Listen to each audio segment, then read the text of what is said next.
Good afternoon.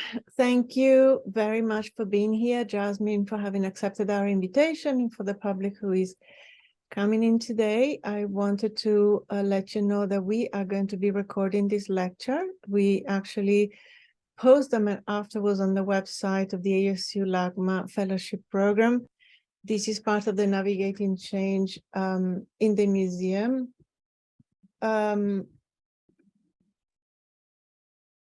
Navigating Change in the Museum, which is devoted to creating more equity and more diversity in the museum world. And so I wanted to briefly introduce you to Amalia Caputo. Amalia Caputo, I just saw her coming in, is a friend of mine. Introduce you to Jasmine Wahi, who is our speaker today, and for the talk, Intersectionality and Social Change, Reconfiguring Approaches and Hierarchies in Curatorial Practice, Art History and Contemporary Art. And this title already suggests the sort of interdisciplinarity approach of Jasmine's work. She's a South Asian American activist, curator, educator, and so she's worked in many hats. And I think one of the interesting things that I always admire about Jasmine is the fact that she really moves across different universes, from completely independent, like the founding and being a co-director of the project for Empty Space, which was founded in 2010, which is Jasmine's key project currently, and is a non-for-profit in New York City and Newark in New Jersey, for a multifaceted curatorial practice focusing on femme empowerment, complicating binary structures. Can I pause what's on this TV? Sorry? I would really be grateful if everybody that comes into the talk to silence your microphones. She was the Holly Block Social Justice Curator at the Bronx Museum of the Art between 1920 and 22, was a position that was created, and she's been the only person that has actually has been filled by her.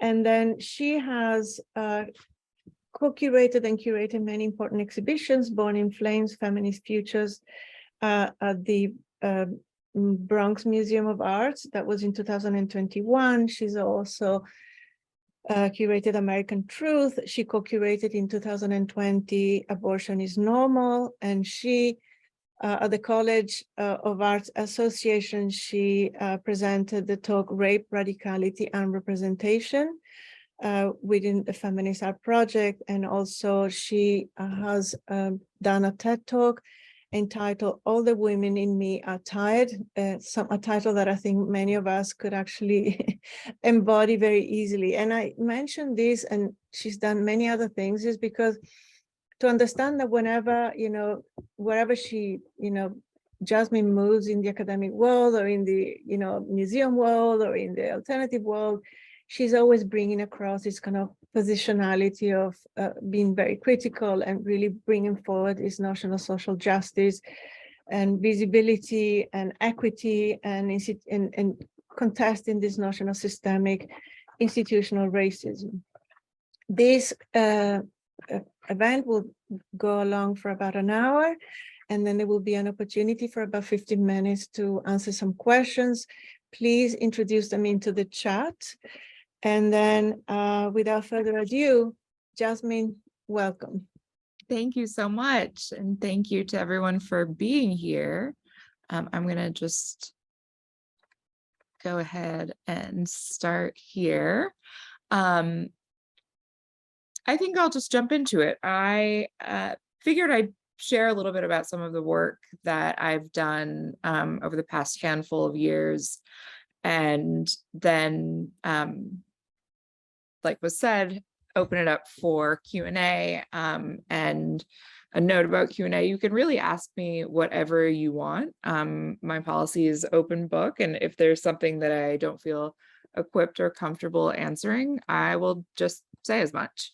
So yeah, we'll just jump right into it. My practice as a culture maker, as a curator, as an activist, they all sort of collapse in on one another. And I think it's a very sort of personal endeavor that I have in culture making. I come from a place, almost a selfish place, of wanting to be represented and seen and present in the way culture moves forward, because that's not how I grew up. I grew up in a museum town, but not one that necessarily reflected my own heritage as a non-white American. It was mostly oriented around antiquities and looking at histories through a predominantly Eurocentric lens. And so I decided at a very young age that I wanted to be a curator, even before I had the language for what a curator was.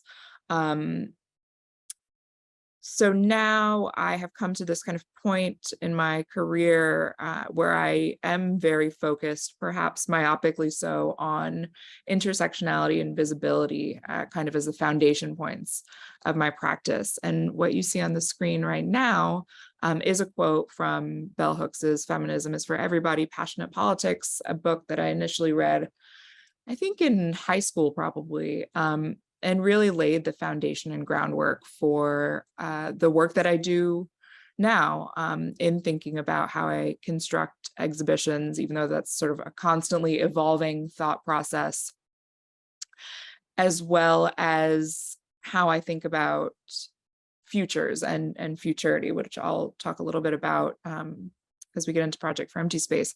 But briefly, to read it, once I move myself out of the screen. Feminism as a movement to end sexism, resist exploitation and oppression is alive and well. While we do not have a mass-based movement, the renewal of such movement in our lives is our primary goal. To ensure the continued relevance of feminist movement in our lives, visionary feminist theory must be constantly made and remade so that it addresses us where we live in our present. Women and men have made great strides in the direction of gender equality, and those strides towards freedom must give us strength to go further. We must courageously learn from the past and work for a future where feminist principles will undergird every aspect of our public and private lives. Feminist politics aims to end world domination, to free us to be who we are, to live lives where we love justice, where we can live in peace. Feminism is for everyone.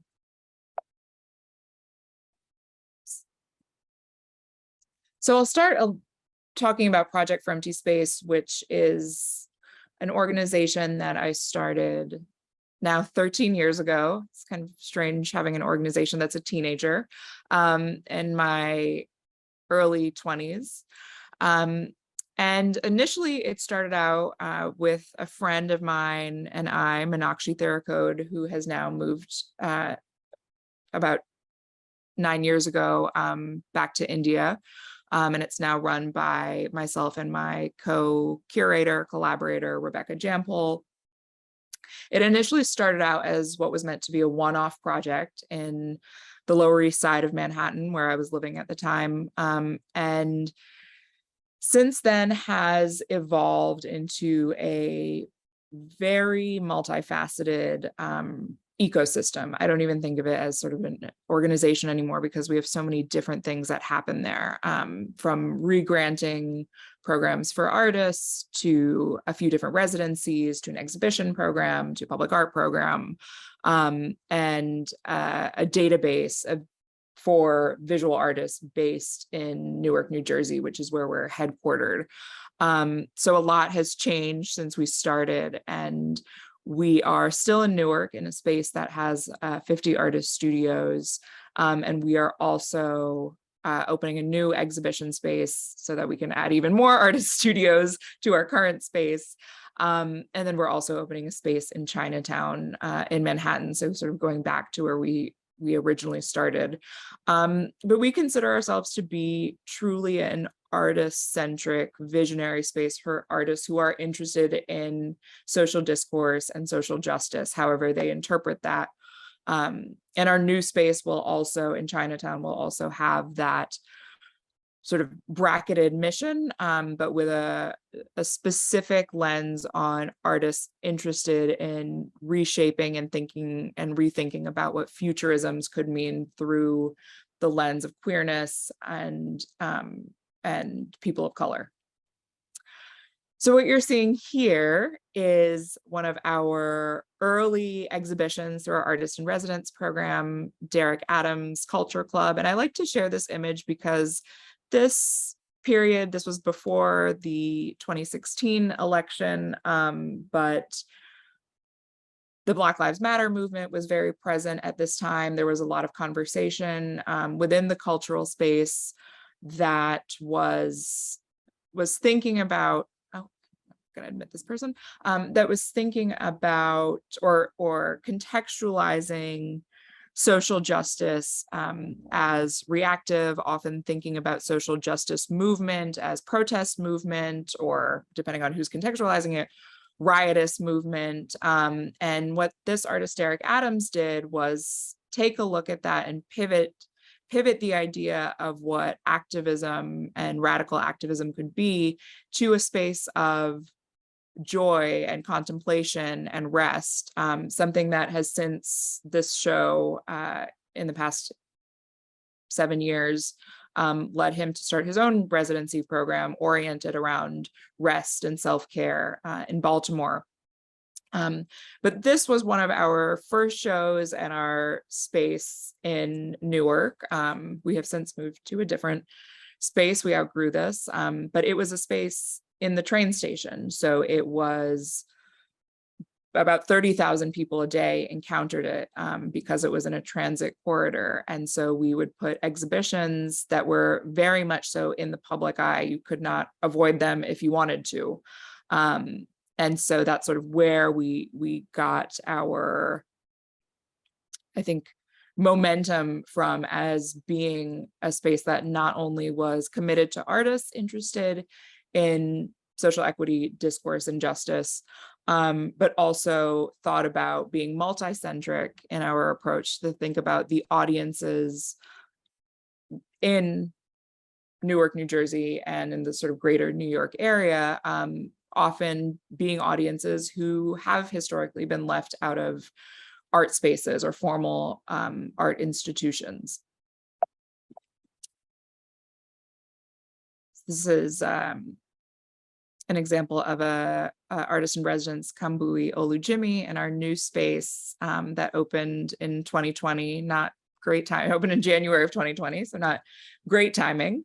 But we were able to do his exhibition rethinking about who we create monuments to. And he chose his godmother and mentor and made 180 different portraits of her, starting before his residency with us, but continuing on through the end of his time with us. One of our programs, and basically the way that we work, and the nice thing about sort of having an independently run space, is when we have a dream or vision of doing something, we just figure out how to make it happen. We don't sort of go through layers of bureaucracy or checks and balances, which maybe is a good thing, maybe it's a bad thing. I don't know, but it's great for us. So in 2016, after the election, we had this idea that we wanted to create a feminist incubator space, admittedly, as at that time, a reaction to the election of Donald Trump. Since then, this project has evolved. But one of our early installations, one of our early exhibitions through that program, which is a shared residency space within our space, was an exhibition called Incision, in which we invited artists to create whatever they wanted around the idea of feminist practice. And for whatever reason, we didn't pick the artists deliberately to be sort of in conversation with each other, but they naturally coalesced to end up thinking about feminism and healthcare, and not just in the context of reproductive care, but sort of more broadly, what feminism meant in the healthcare space. And so what we have here is one example by the artist Kristen Clifford, who I later collaborated with on the CAA conference that you mentioned about rape and radicality. And this installation, that's my partner Rebecca in there, was a sort of pseudo womb room, and what is sort of on this angled projector screen is actually a live, I think this one was live stream of people's interiors, people of all genders. And so the artist basically bought this Japanese sex toy that had a camera on it, and invited people to utilize it. And then you could see what was happening on the inside of their body, and as a commentary of similarities between us.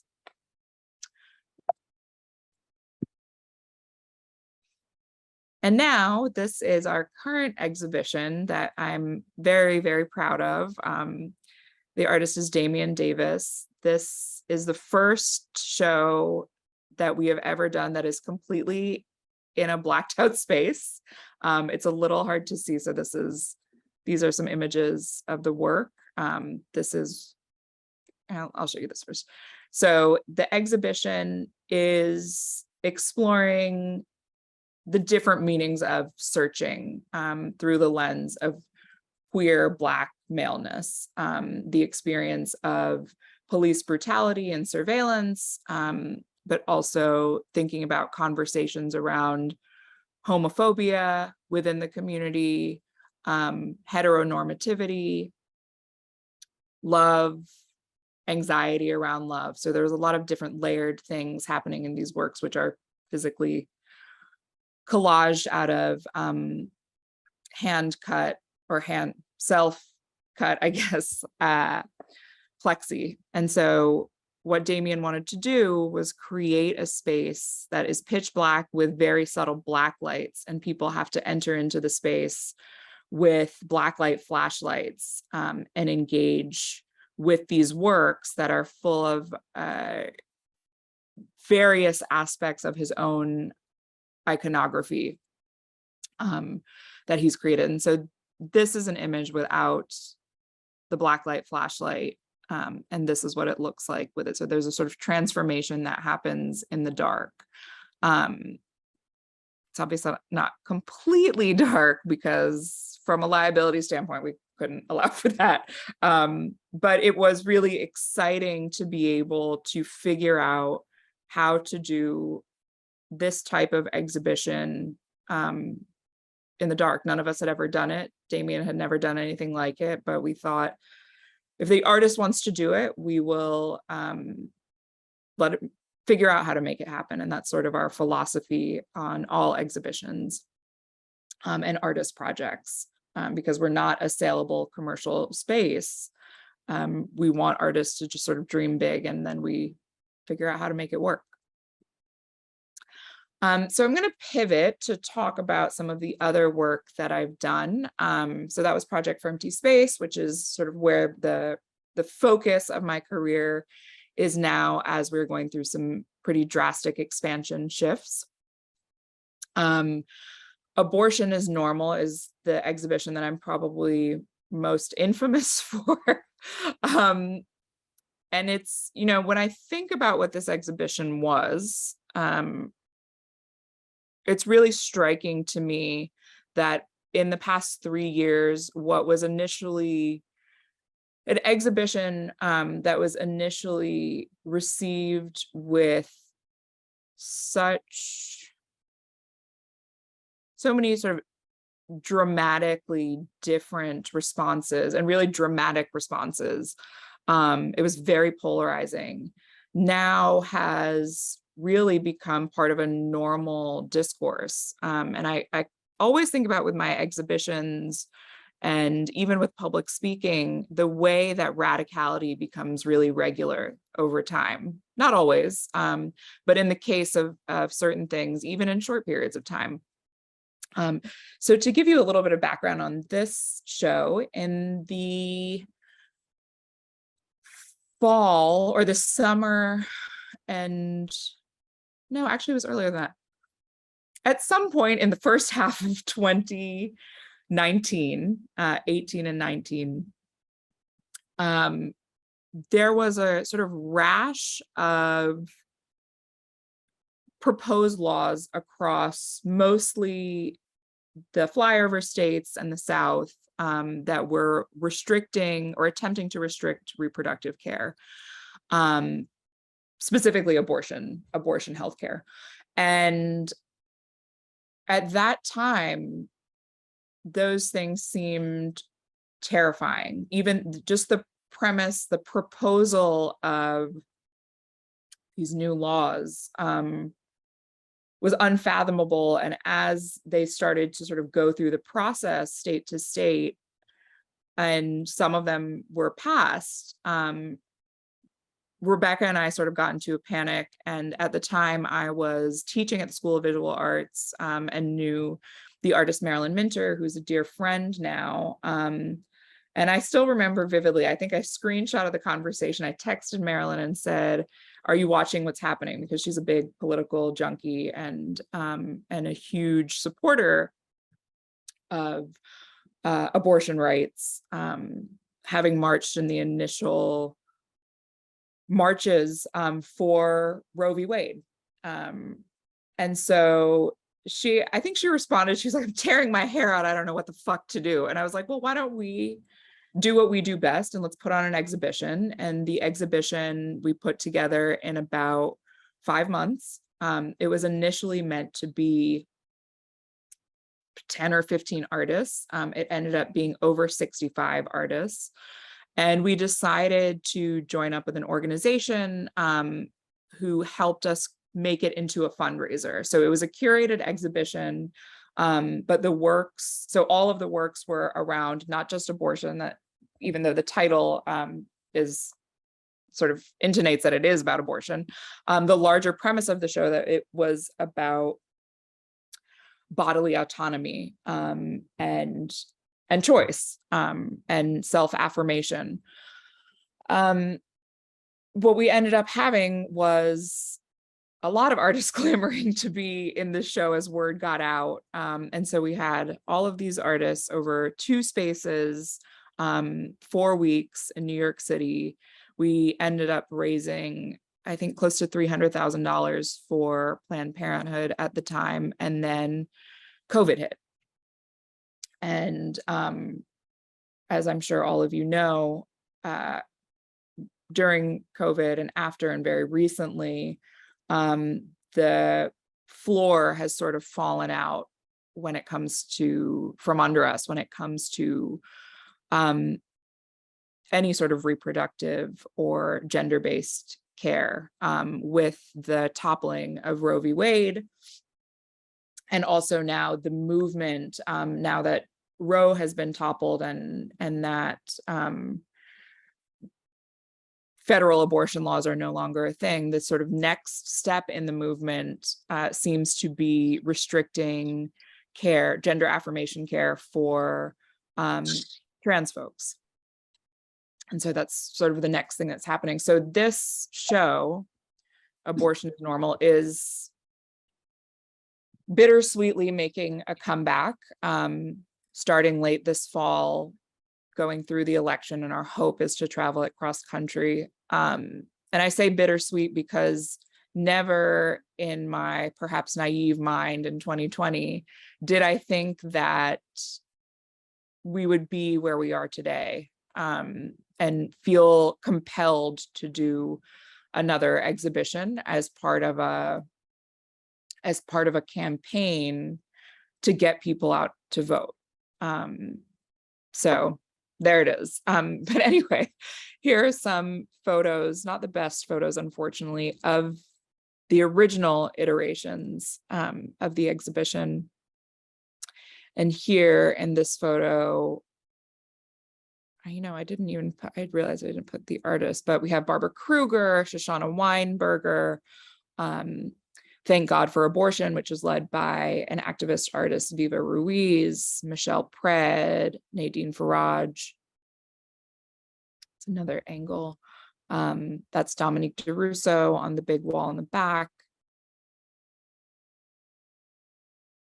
And then this was the second half of the exhibition, which happened at Arsenal Contemporary.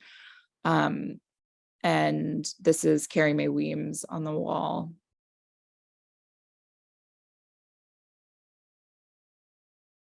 And one of the things I think that was lost in the exhibition with the title Abortion is Normal, which at that time was considered very contentious. We had some artists who refused to participate in the show because of that phrase, which now I think perhaps it is still a radical phase and I just run in certain circles, but now it just seems like such a mundane statement, like, yeah, abortion is healthcare, abortion is normal, whatever. At that, just 3 years ago, it kind of packed a punch. But the show in the write-up, which lesson learned, very few people actually read wall text. Again, it talked about different types of bodily autonomy. It talked about the legacy, the legacy within American history of reproductive injustice with forced sterilizations of Black, Native, and most recently migrant women, as recently as 2019. It talked about gender affirmation care and the lack of access to it. And of course, it also talked about abortion. So here you have some examples speaking to the idea of bodily autonomy within the medical context. So a piece in homage to Henrietta Lacks on the left by Christopher Myers, and a piece about top surgery that was part of a larger installation by the artist Electra KB. And then, of course, we had a lot of programming around the show. I think public programming is essential, especially when you do shows that are oriented around contentious social issues, which is pretty much all of the exhibitions I end up doing. One day I'm going to do a show about abstract expressionism. No, I'm just kidding. I won't ever do that. But we did programs. So the program on the left is how you talk to children about reproductive care and abortion, a conversation between several moms. And then we also had a poetry reading and conversation with a collective from Newark of Black women poets called A Womb of Violet. And they're standing in front of Tatiana Fazlalazade's site-specific installation. Oh yes, and this, I always forget I include this. This was a crowning achievement of my career to date. I received a fairly prestigious award from the Metropolitan Museum last night. And this still takes the cake for me, being on the front page of Breitbart News in 2020. I would say that is a testament to say that I've done something in my career. And then finally, I will talk about my time at the Bronx Museum, the one and only museum I sort of acquiesced to working with. I was the first Holly Block social justice curator, which was a position that was always terminal. I had a 3-year term. I exited early from that position for a variety of reasons, but I did do 4 shows while I was there, one with the teen program, and then 2 solo exhibitions and the show Born in Flames, Feminist Futures. And what you see here, I'm sorry I didn't include the caption, is the exterior of the Bronx Museum, which is a very sort of strange glass atrium, which unfortunately has never been used for artwork because it doesn't have UV safe windows. The building was built before that was a consideration.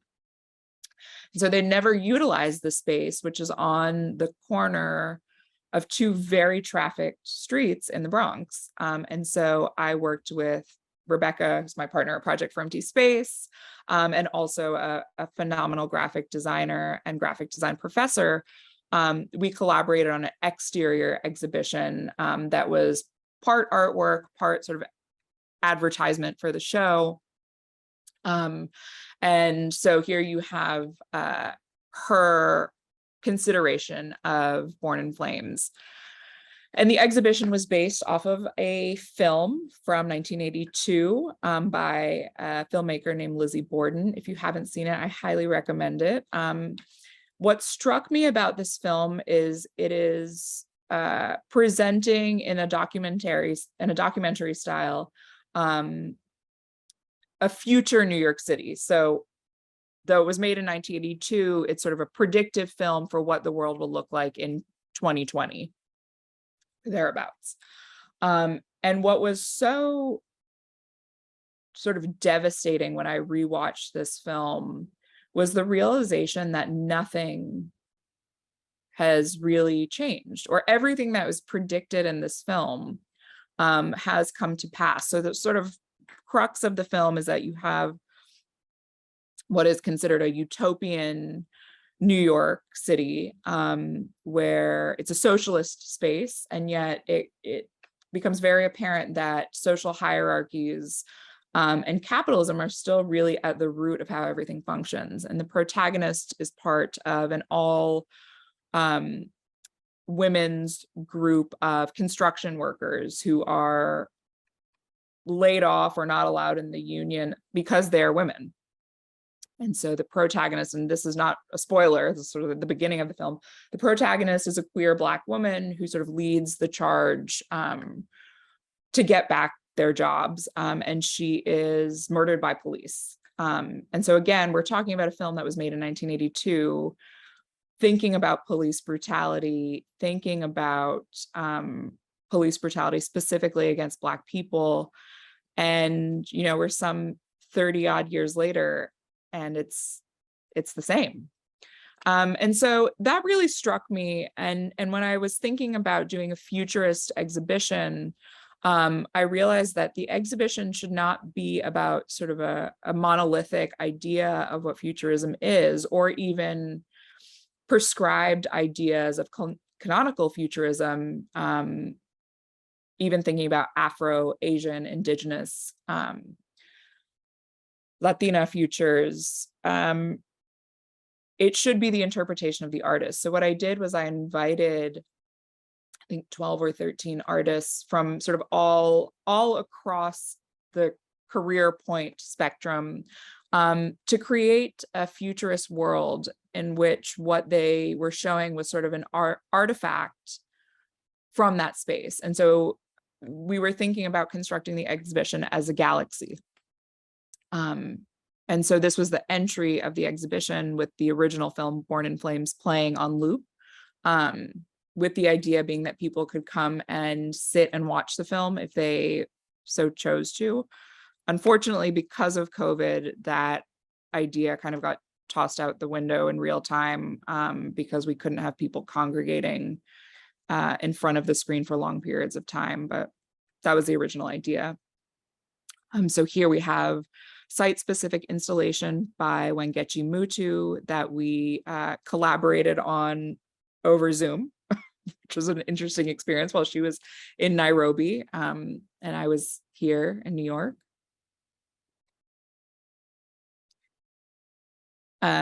Here we have Rose B. Simpson at the top left, Fierle Baez painting on the right, which it's hard to see in this photo, but if one was to zoom in, you would see that the figure is holding a copy of Octavia Butler's Parable of the Sower, which was the common thread amongst every artist in our conversations, a reference to Octavia Butler's writing. And then in the front on the floor is Maria Berrio's first ever sculpture, which I was very honored to be able to show. Here we have Sin Wai Kin, formerly known as Victoria Sin, a video artist thinking about constructing futurist worlds through the kind of aesthetic of a 1980s cheesy film version of what futurism would be. They basically have a pantheon of different characters that they embody in drag performance, and those characters articulate different narratives and stories. And so this character is their newscaster persona. Caitlin Cherry, thinking about body autonomy, the future of the way women own their sexuality, and exploring sort of this tension between empowerment and exploitation, whether or not the two are mutually exclusive. I personally do not believe they are, but I think that's a longer conversation. Clarissa Tosin, with a two-sided piece that was probably the most challenging installation I've ever had to hang. It's about 60 feet on woven photo paper that hangs basically with the center of its own weight. It was a challenge. Huma Baba in the front to the left, and then a site-specific piece by Saya Wolfak. Tourmaline, with a video that I think is now still on view at the Metropolitan Museum of Art, I think. And then finally, Chitra Ganesh, who's an artist I've worked with for many, many years, who also created these works for the show. And it was really lovely to have this sort of constellation of different vignettes as a way to reflect an exhibition that is modeled after a galactic layout. And these are all sort of excerpts of her reinterpretation of a 19th century feminist text called Sultana's Dream. Oh, and I guess that's it. That's all I have to say. So I can stop sharing and open it up for questions. Thank you so much, Jasmine. It's incredibly thought-provoking and inspiring. Thank you. Talk. I would like to begin with a question and then open it to questions in the chat. I really have two. One, okay. When I started to think of all the issues in navigating change for the museum, one of the issues that for me is always central to any, idea of a future, possible meaningful future of a museum that is decolonized and is more just, is the notion of feminisms and gender. And of course, intersectionality is hugely important. But the thing is, there's hardly anybody that I know that is actually doing this less in museums. So why is this being such an incredibly central issue with so many artists articulating this in such a beautiful way, in such an important way, radical way? Why is so difficult to find institutions supporting this? And in that sort of leads to the idea that also, feminism or feminisms is a term that has been appropriated deeply and also become like, oh, I don't like to be a feminist, and feminism is white feminism. Intersectionality, the same. Critical race theory is the same. Identity politics, the same. So the system constantly appropriates it, and even before it can become meaningful in an institution, people have already discarded it. And I don't think in museums we understand what intersectionality really means. So I'm intertwining several ideas. Is the issue of gender, intersectionality, and institutionality.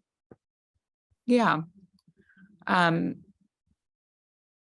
Is the question, why is it so difficult?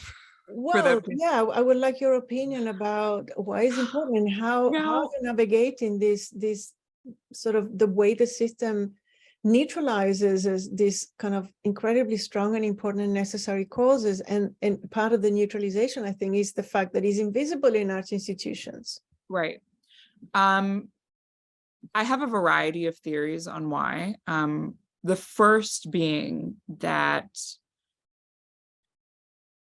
understanding what intersectionality is as a social theory and a social framing is difficult, right? It's a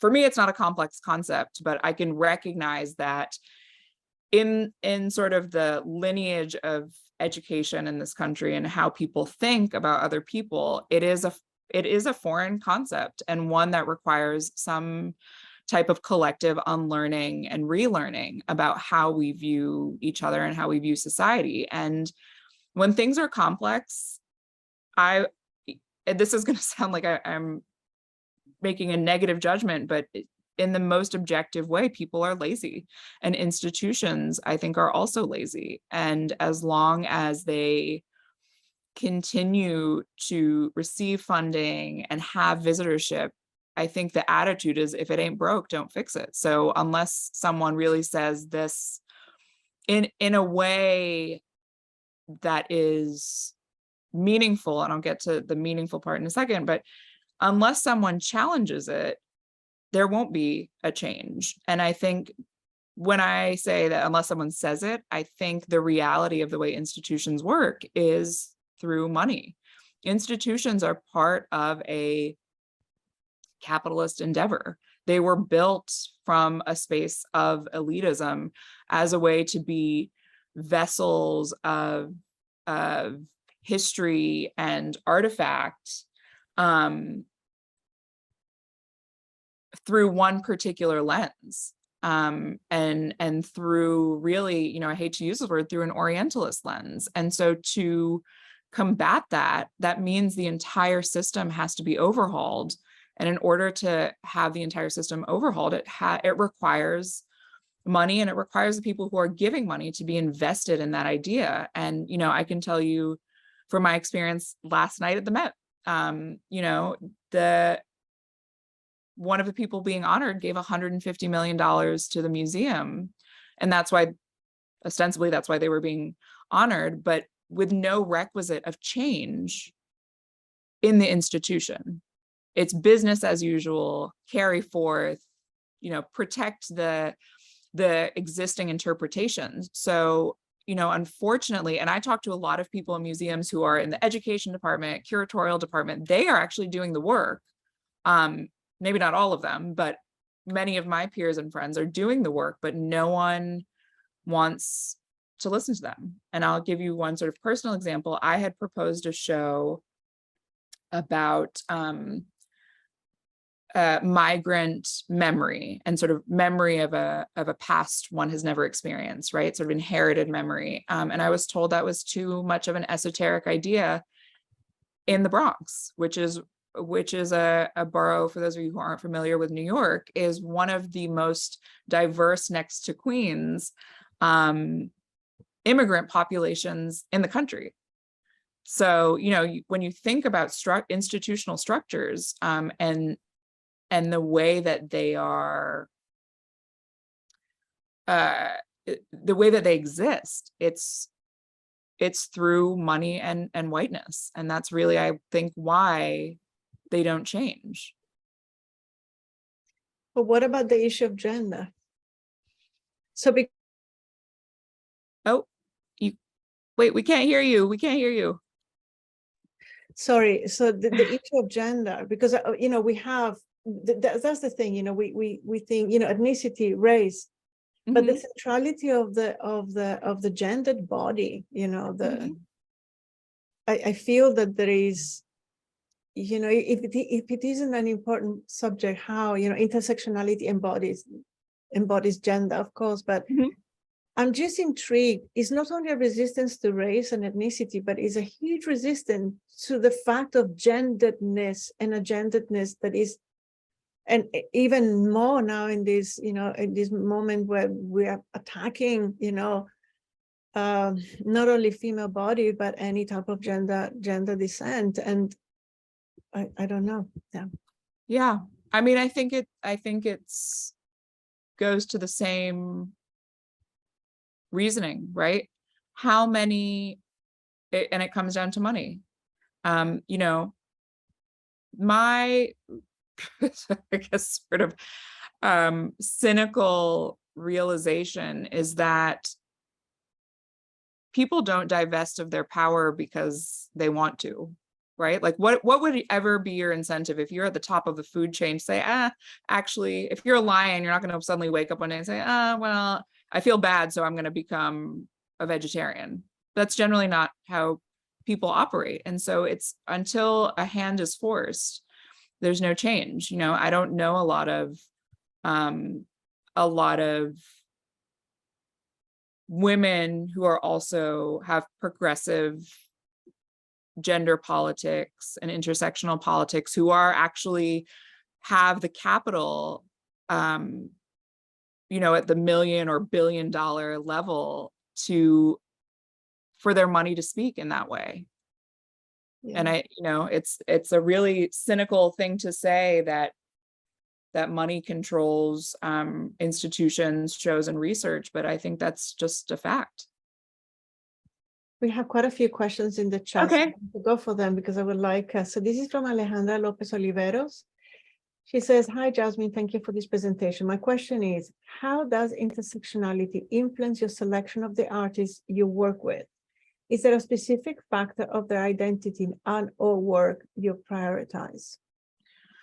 That's a good question.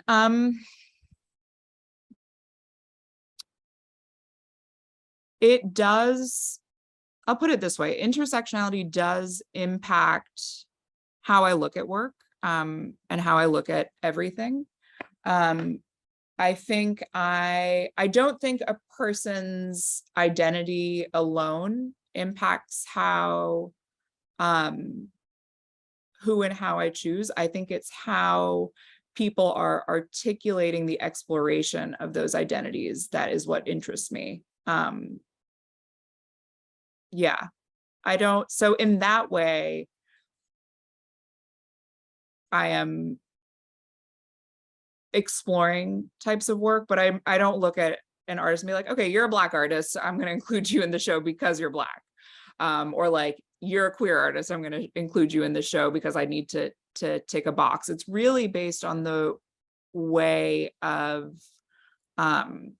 thinking about these social politics that interest me. And it often just so happens that the people who experience or are aware of intersectionality and intersectional oppression are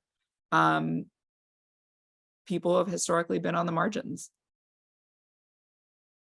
So I have a question here from Delaney Snyder. Uh-huh. What is your advice to those who are at the beginning of the curatorial careers, dismantling elitism in museum and creating more inclusive spaces?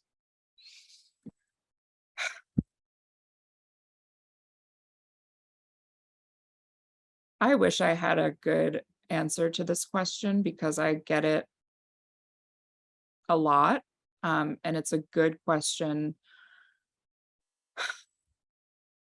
The pragmatic answer is push for collectivization within the museum space in some way,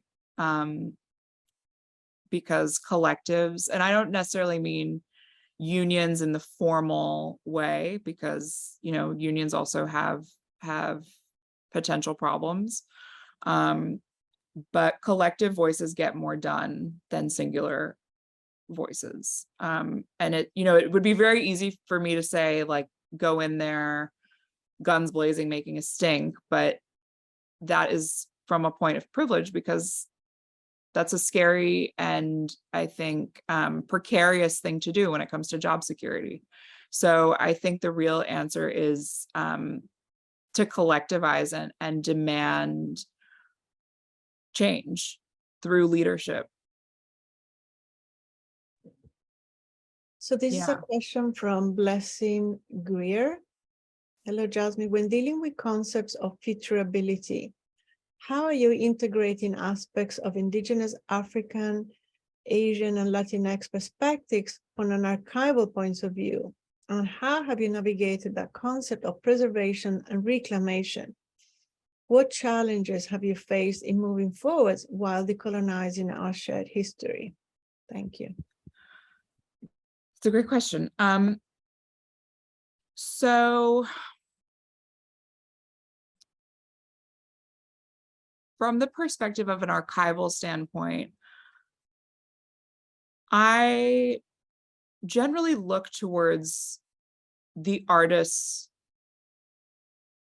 construction of how they approach archival work, and let artists lead the way in that. I consider what we do sort of within the futurist space as being sort of an open platform for artists to explore these various types of futurisms. And it's sort of a funny side note to that. As I was talking to someone who I'm on a board with about our forthcoming space and futurism, she said, "Don't you think that's problematic?" And I said, "What do you mean?"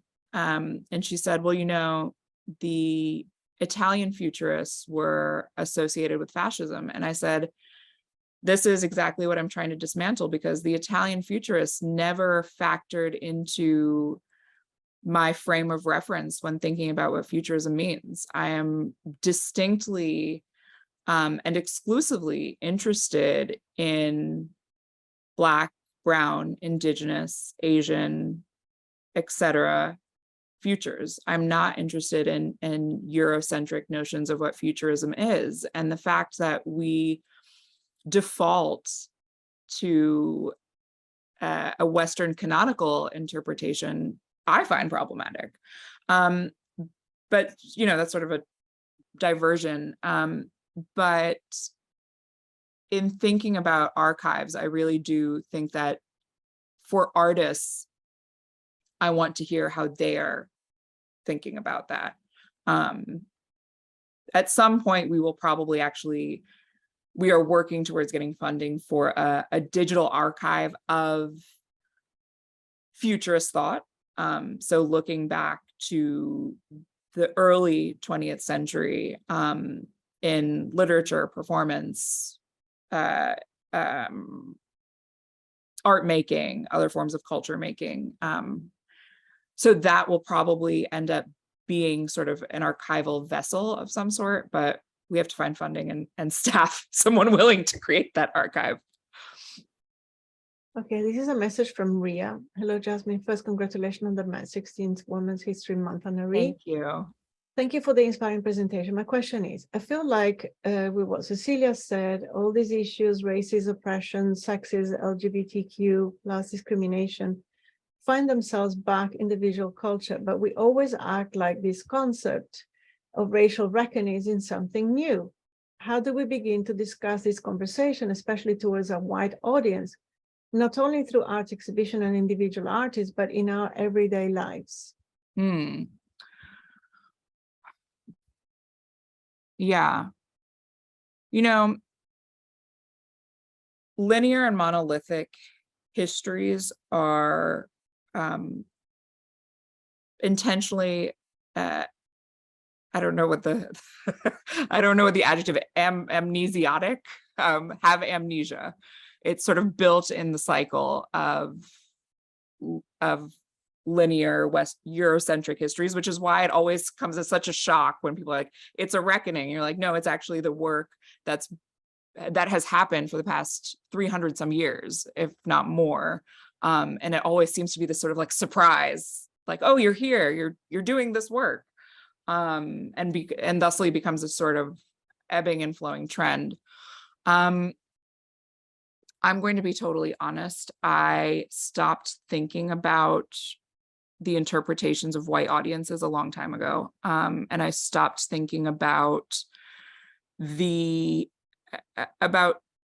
convincing other people of sort of the validity of our existences. I'm of the belief now, and often people will criticize me and say, well, you're just preaching to the choir, which yes, in some ways I am, but you know, this is a choir that has not been preached to by someone who looks like them or who is non-white ever, really, in such a deliberate way. So I really pivoted my practice when we did the Abortion is Normal show, because we got death threat and so much sort of hate mail and all of the things that you get when you talk about abortion, that I realized that no one would be convinced of the validity of these existences. And so now I think about when I make work, I'm making it in community for community. And again, like if you get it, you get it.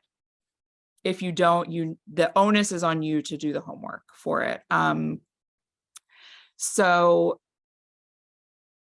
I don't know. I don't actually know how to answer that question. I say make the work that you want to see, because there's no such thing as satisfying every audience ever. There's no such thing as community as a singular idea. It's communities that just sort of, we talk about them in a singular way. But as to talking in everyday lives, and talking to other people, I think when you find people that are open to learning and learning about the experience of others, just talk to them frankly.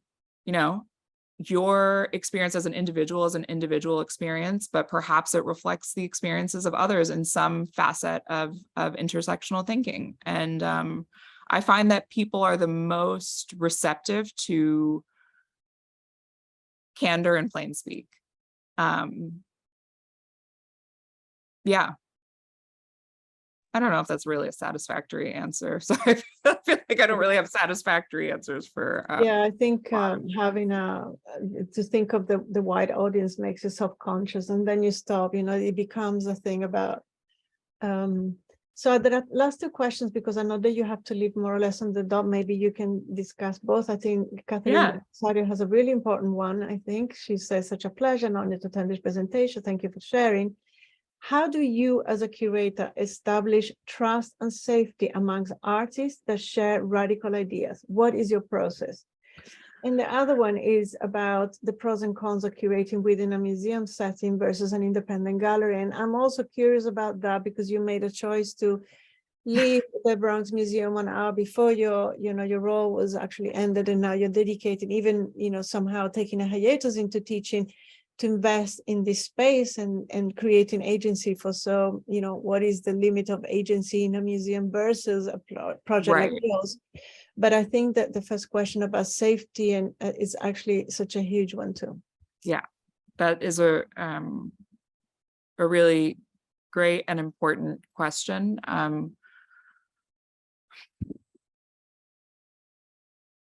I think for me, creating safety is similar to what I said before. It's just about being candid and upfront about how I think about caring for artists. And as a curator, I think it is our duty to be in service of audiences and artists. And that is really what I tell artists up front, that I think artists need to be cared for not only as just makers or producers, and that's often how the industry looks at them, as just sort of these workhorses that everyone loves the art, no one loves the artist when it comes down to it. But I think we have to provide holistic care, time and space for artists to think, and that not just visual artists, but cultural workers in general. We have to sort of nurture the other parts of them, rest and relaxation and care. And that's what I tell artists. What I aim to create is a space of nurturing for artists, and finding out what it is they need over what the expectation of a typical gallery or commercial gallery or museum would have. To answer the other question, for me, the pros of working in a museum are the resources that are awarded to exhibitions, financial, support staff, installation staff.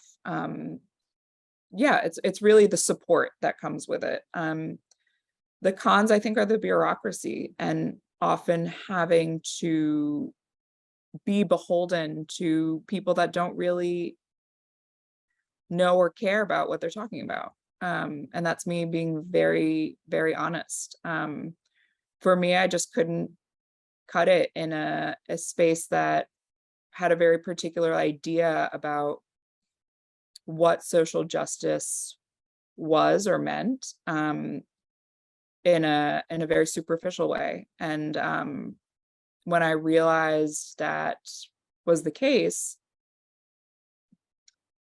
I just couldn't abide by it. So I left. And I guess that's where I'll leave it.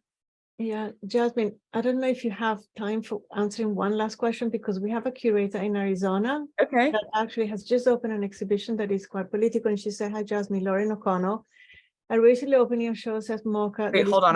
I'm gonna do one thing because I can actually answer more questions. What I'm going to do is switch over to my phone and be off camera and answer questions. How does that sound? Does that work? Yeah, that's fine. That's fine.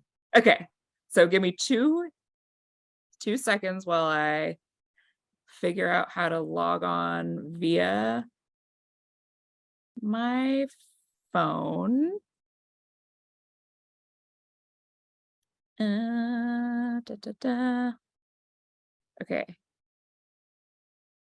But now I have to put myself on mute.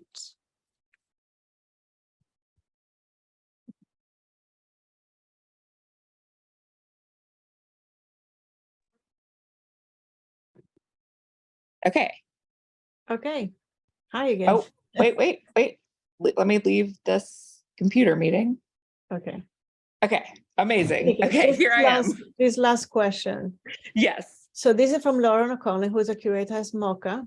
So I recently opened a show as Mocha that is political in nature and has incited a slew of far-right trolls online and moving towards in person. The museum and myself are not shying away from this, and to me, it just means that the show is actually doing something. How do you handle the reception of these types of shows? Do you just let them run their course, or do you just make a public statement, or maybe another strategy? Sorry. Say I missed one part of the question. Yeah, so she says, how do you handle the reception of these types of shows? Do you just let them run their course, or do you make a public statement, or maybe another strategy? I let them run their course. And that is, sorry, my dog is really going crazy. I let them run their course because I like to live in the power of what I've created. And I don't think anyone should apologize for the labor that they've put into it because there's pressure from, from people who don't agree with it. I don't think public, to me, public, Momo, come here. Sorry, come here. Public statements can read as an apology. And you shouldn't apologize for the work that you do. Now, if someone is really acting out of sorts, then and you are sort of forced, your hand is forced to do that, then of course. But I say never apologize for the work that you do. I just want to thank you so much, Jasmine. This is Lauren. I just want to say, no, there will be no apologies for especially for the types of things that I'm like speaking towards. But we did write like some sort of statement, but it was more like the museum stands behind the artist. Okay. That kind of thing. We stand behind the artist. We stand behind the ideas. There's a lot of different perspectives here, but we also acknowledge that there in no way can we represent everyone's perspective. Right. The museum's a place for a community forum and discussion. Feedback, constructive feedback is welcome as long as it's respectful of opposing, opinions. Right. Yeah, I think, okay. So yeah, that type of statement I think is great. I also, I guess it has to be said because people don't really understand that curated exhibitions are not meant to include anything and everything all the time.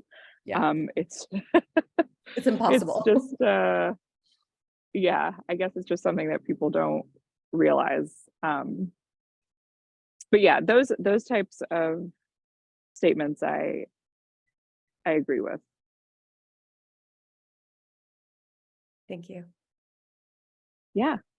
We've reached the end of our event, Jasmine. Thank you so, so much. I think this was such a nurturing conversation. I am 100% with you that curating is about community and artists and not about serving the status quo. So I think you're an incredible example of that. And thank you. Thank you. And thank you everybody for being here.